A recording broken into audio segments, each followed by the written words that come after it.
I was not at all happy with where I went with in terms of the discussion I had presented in terms of programming with objects or classes in Python. So I thought I would start with a review, but in all honesty, this is not exactly a review because I'm changing what I'm doing in terms of how I'm presenting it. So hopefully I do a better job of things. If not, just signal, that I'm not making any sense or that I've lost you somewhere behind things. So, all right. So, where do we start? A class is what you use in Python to define an object. Okay? And then you make that object by invoking the class. Okay?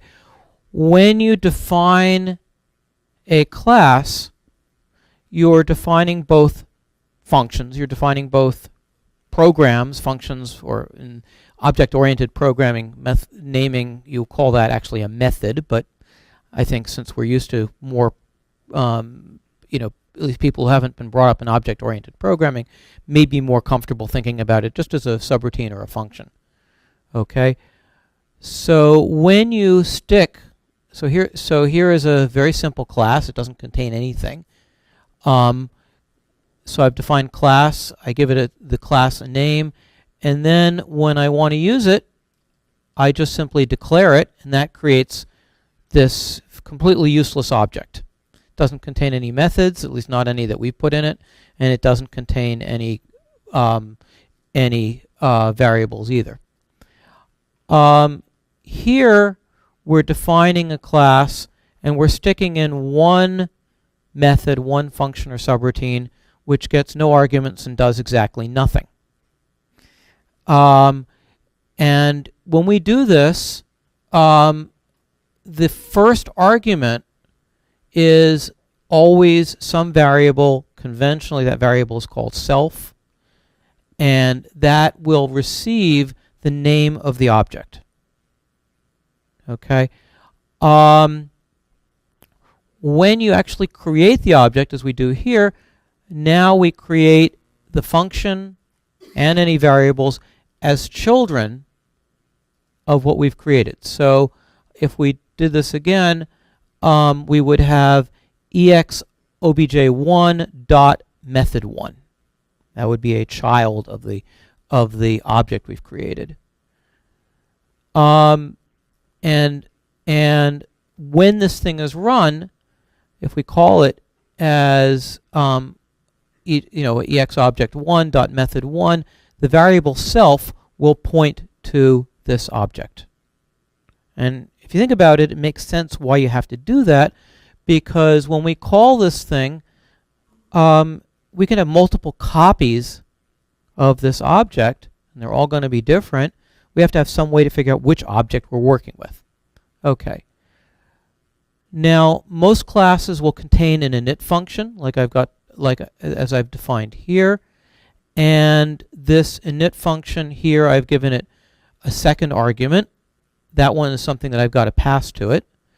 And here I've just put in, the only thing it does is do a print statement and prints it. So here I define my object, and I have to pass it a parameter. So what's going to happen is that v will get defined to 100. Okay? So the class defines the rules, the framework, the code, the variables, the software effectively that's associated with the object. But it isn't until we do this that we actually create the object.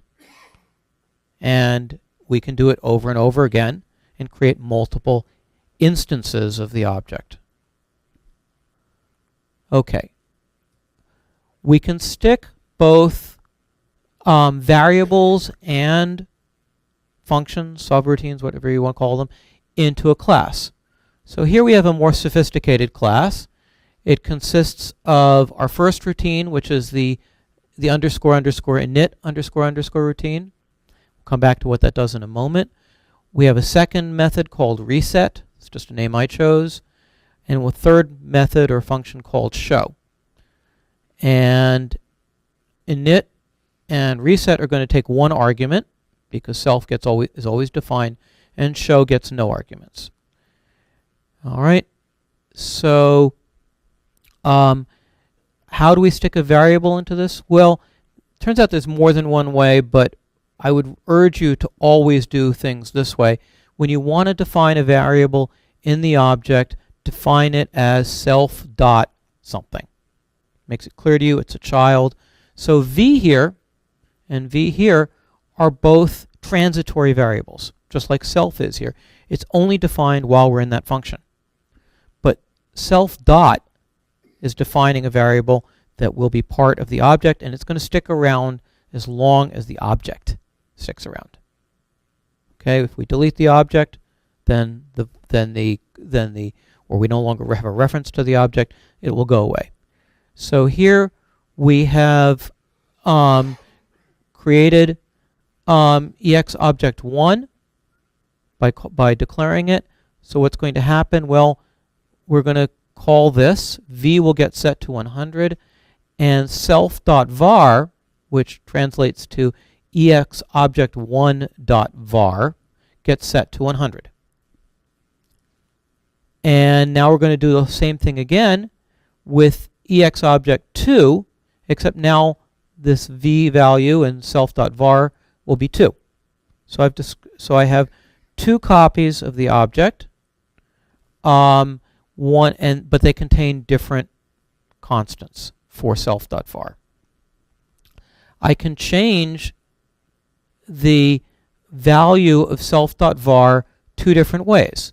I have written a routine called reset that allows me to go in and change it.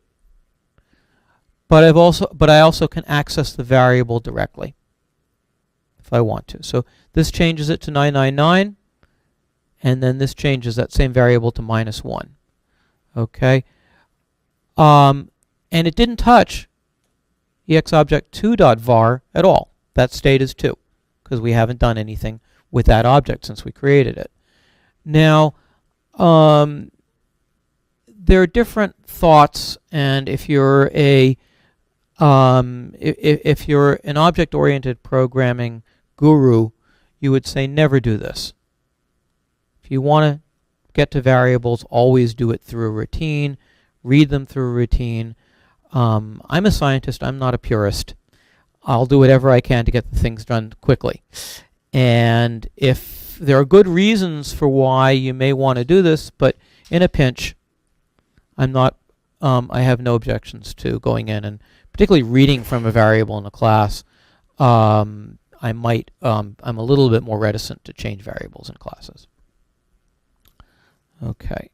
So let's move forward a little bit and talk a little bit more about properties of objects.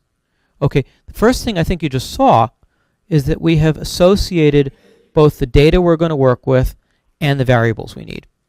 Okay, this is a little different from sort of old style programming where you know, if you're working in C or in Fortran, you may or may not declare your variables, but you certainly don't associate them with the code that's going to use them directly. This makes it a lot easier to reuse code. Why? Because you have everything in one place. Second thing is that you can write generic code that will work with many different types of objects. Okay? As we saw from the basic parts of Python, if we want to find the number of things in a list and a tuple in a dict in a character string, we can just call len and find out what is in that object, how many things are in that object. So the same code can work in lots of different places. Okay, but it turns out there's more stuff that objects do for us, and we'll take a look at some of those. One of those things is inheritance, and that is you can take an object and you can add more code to it in something like a wrapper. Okay. Second thing you can do is something called polymorphism, and that is you can by defining objects that are written to be accessed the same way, then you can use the same code for different types of objects. So for example, where it makes sense, the implementation of tuple and the implementation of list parallel each other. So code that works on a tuple will work on a list and vice versa. The places where they're not the same is something that involves changing the list, because you're not allowed to change a tuple. So those functions won't be in the definition for tuple. And then finally we have something called operator overloading, and the basic idea of that is that operators are things like the plus sign. You can define how the plus sign will be implemented if you want it to be implemented with your object. So let's go forward and take a look at some of those things. All right, inheritance. So here I define a class. My class is defined in terms of object, which is basically an empty class. And I define an init for it, and I define something called my routine. Then I do what's called subclassing. I start from my class, and I'm going to add something to it, and I'm going to define something called superroutine. Okay. So when I do this, I inherit everything that's up here. So I probably should have actually shown a list of what's in here, but so let's actually look at how this code works. So I pull this in from an external file. I call subclass, and I can run my routine in subclass because everything in here magically shows up there. Okay, so you could think about the subclass as containing the init, my routine, and superroutine, and they're all accessing the same stuff. Okay, so when I call this, without realizing it, I'm getting that init running. Okay, and both my routine and superroutine are defined. Okay, and the self.var here is the same as the self.var that was defined there.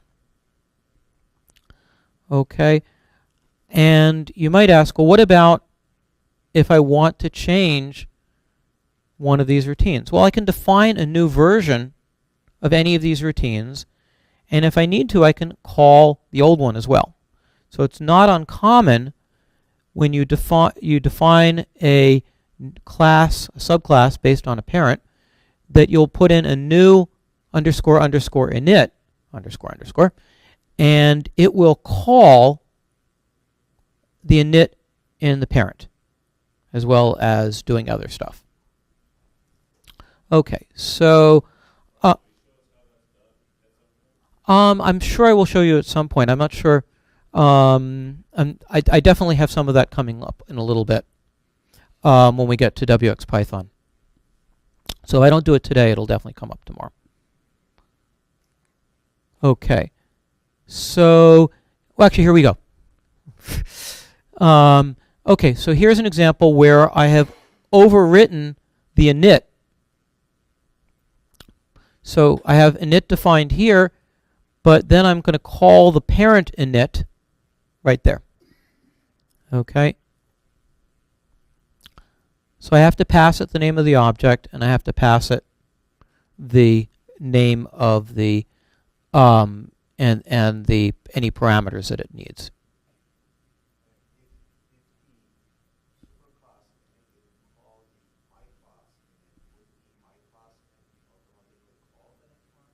I'm sorry, if yes, the lower one. It would not. No, you would have if you right. If you took this, this routine replaces that routine. Okay. However, by including this particular statement here, this first line here, that calls back to that one, now I get it. Okay. So here, and the same thing happens with my routine. So here, my routine has replaced this, but it's referenced it for us nonetheless. But if we took out that first line there, then this would just simply replace that, and we wouldn't actually, and we would, and it would be gone effectively. Okay. Now, I find that it's a little bit obscure why I need the self here. Okay, because when we call the init directly, well, if we call my routine directly, we don't pass it any arguments. Okay, so I'll go back a slide. When we called my routine before, it didn't take any arguments, because in the class, it's only being referenced by self. Why is it that I need an argument when I call it here? Okay, and this is where I think that Python is a little bit clumsy, because it's using this dot notation in two different ways. Okay, over here, the dot notation is saying I'm referring to a child of object EX. Okay, so in this condition where you're referring to a child, automatically the name of the object is going to be assumed to be a parameter. Here, the dot notation is referring to a method defined in a class. There's no object directly defined here. So I've got to tell it what the name of the object is. Okay? I trip up over that all the time. At least particularly when I've been programming in Tickle for a week or two and come back to Python. So, okay, so that's what I've written down here. And this, and the only time that you're going to explicitly need to pass the name of a object. And again, you may see people use something other than self here, because you can use any variable name you want. But it's convenient to always use self in this way and never use self in any other way, because it just reminds you. This is when you call this routine, self is going to get defined as the name of the current object we're working with, and that's the only way we're going to use self. But it's not a reserved word, and it's not required to be used this way. Okay, polymorphism. When you call the routine len, it looks in the object for a definition for this underscore underscore len underscore underscore, and it calls it. Okay, so any class that defines this function can be used with the built-in length function. Conversely, any class that doesn't define this can't be used with it, and we'll throw an exception if you try to do it. And we're going to talk in a little bit about some other types of things. Actually, I'm sorry, we did this last class. We talked about defining an iterator and element indexing, and get item I think we did as well. Any object that defines those things can be used inside a loop.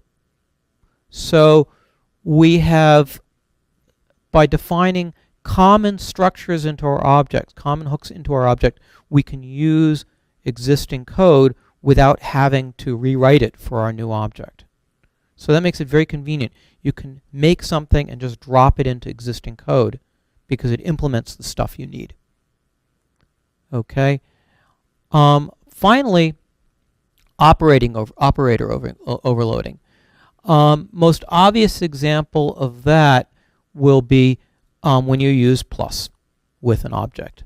So plus, if you take two tuples, returns back a tuple that contains all the elements in order of the two tuples you've added. Same thing with lists, strings, it concatenates the two strings.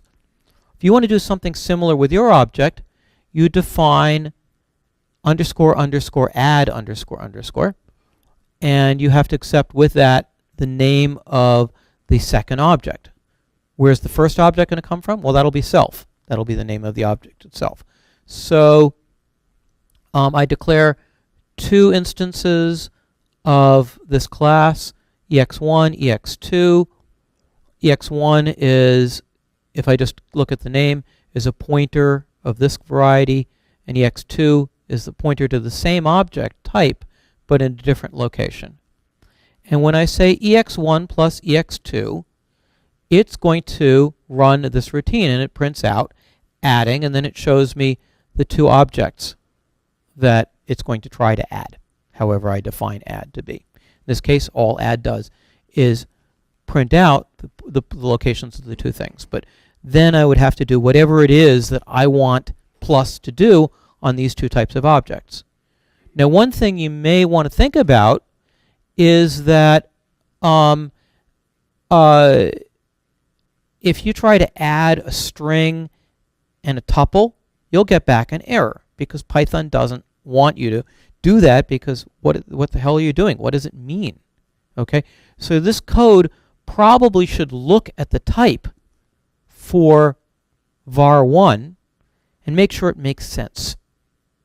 Okay, I might want to define something that makes sense to add with a tuple that might not make sense to add with a tuple. So you should think about your code just to do some sanity checking. Are the things you're trying to add, do they make sense? Second thing is that it may make sense to have var1 be a scalar. So this thing ex1 plus 3 may make sense to do. Okay, but it's going to do something different than 3 plus ex1. Why? Because the type here is going to determine which that we're going to use add. So if ex1 is type my class, then when we do this, ex1 plus 3 runs this code. 3 plus ex1 is going to look and type int for how to handle something of type my class. Okay.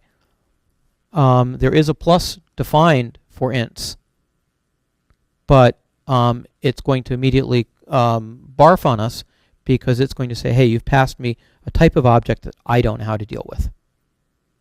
So if you really want that to work, you're going to need to write a class defined on top of int to implement plus with either order, which you probably don't want to do, but you can.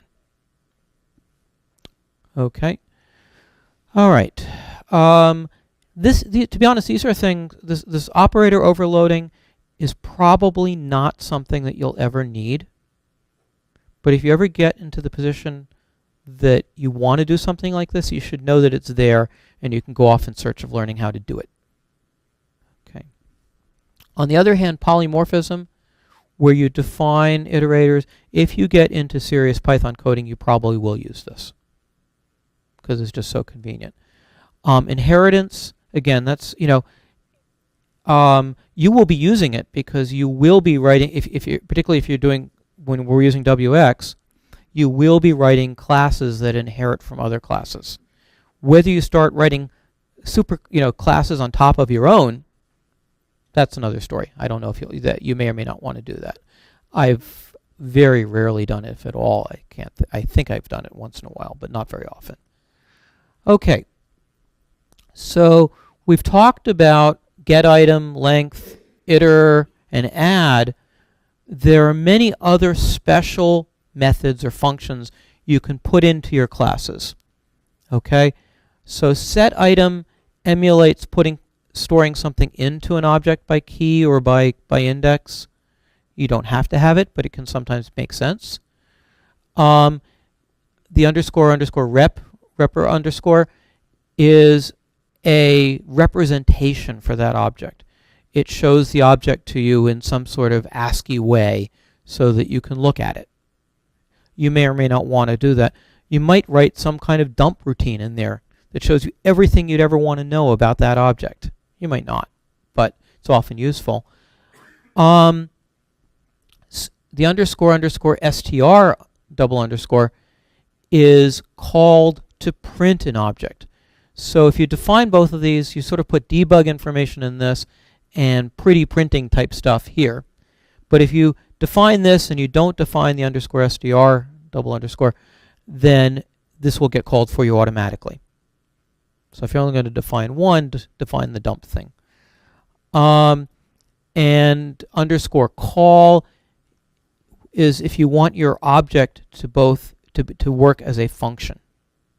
So going back here, if I put an underscore call in here, and I said ex1 parenthesis followed by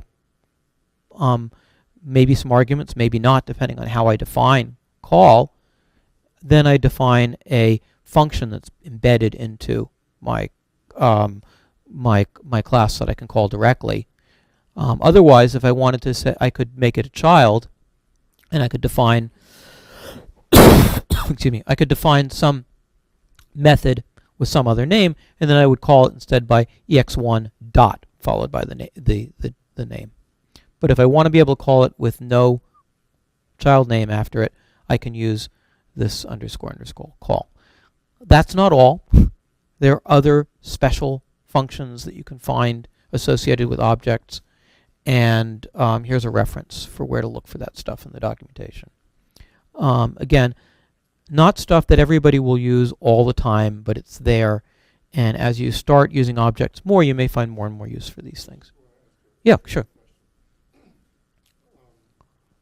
I take it that the interpreter automatically takes the plus sign to be a call to plus or underscore add underscore. That is how it. Yes. Yes, when it's used, I believe for every object that it's looking for something called whenever it's the add routine. Yeah, I think it's got to be true that way. Yeah, I was thinking maybe they might shortcut it for things like ints or something like that, but I doubt it. It's so fast. It's just a really fast method. Okay. Okay. So let's start wrapping up. We've talked about modules and we've talked about classes. And they can do sometimes the same jobs. And the people who have been, indoctrinated well in object-oriented programming will use a class for everything all the time. But it's not always necessary, and it frankly sometimes is advantageous not to put something into a class. It's almost always advantageous to put things into a module, and you may want to put classes into your module, but you don't always need to make everything into a class. So the first thing you need to think about is, am I going to use this more than once in a program? Okay.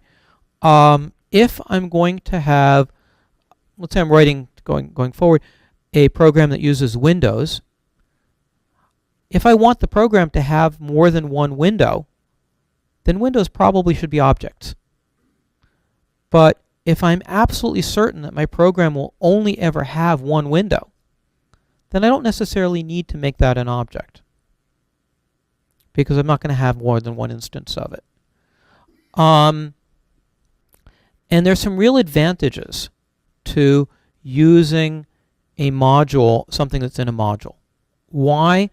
Because of namespace issues. When I use import followed by the name of my module, so if I've got module 1, import module 1, now any place that I've done that, I can access all the code that's in variables in module 1 by saying module 1 dot something. And if I get tired of typing module 1 dot something all the time, I can say import module 1 as M1. And now M1 dot something will get me to my routines and all my variables. So I don't need to worry about getting my object name to where I need it. So there's some real advantages in not using objects where you don't have to. On the other hand, when you need them, they're great. So if you use an object, it gives you real advantages because it gives you access to dynamic memory. You create an object, the object is as big as you need it to be, and when you're done with it, it goes away and the memory gets freed up. And if you need more than one of them, if you need 1,000,000 of them, okay, just keep making copies as you need of the object. Okay, it's a lot easier to see how an object works because everything you need to know about the object is there. Okay, the init will tell you what stuff you need to get the object started, and the functions that are in the object will tell you what you need to use to use that object.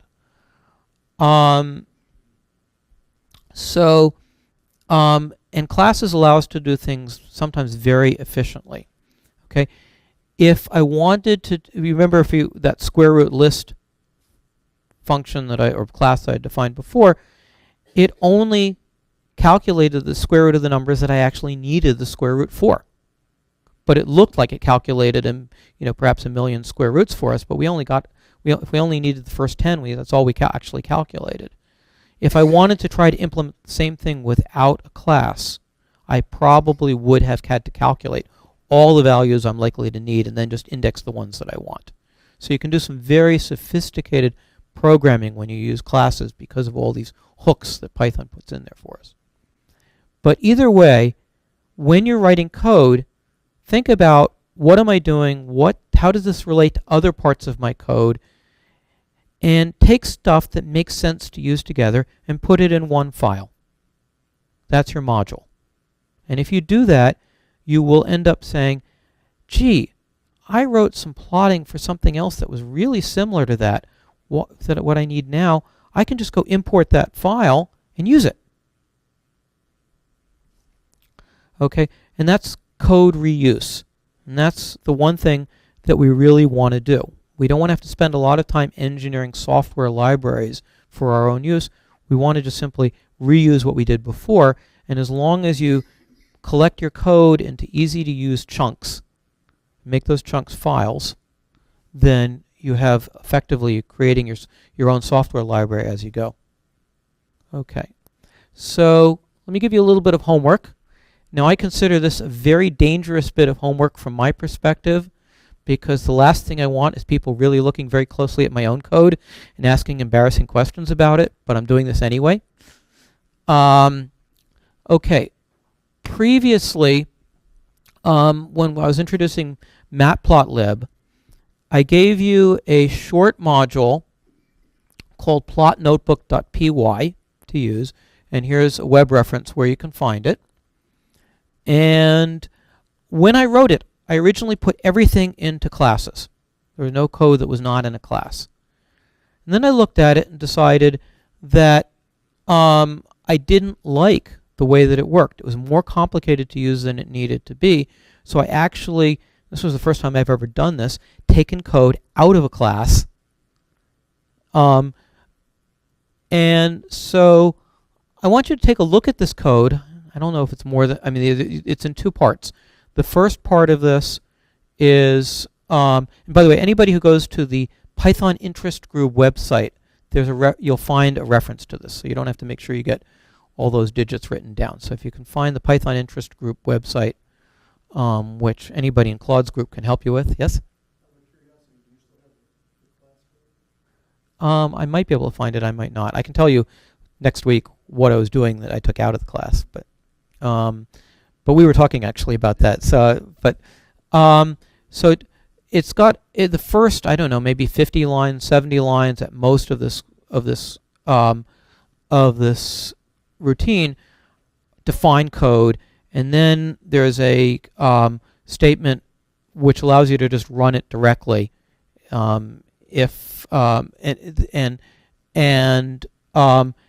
Take a look at the beginning part more and use the second part if you want to. It's just an example of how it's used. Look at the two classes, figure out what those two classes do, and what is the advantage of having those two things defined as objects. And I think that'll be pretty straightforward. Okay? Then look for the code that's not in a class.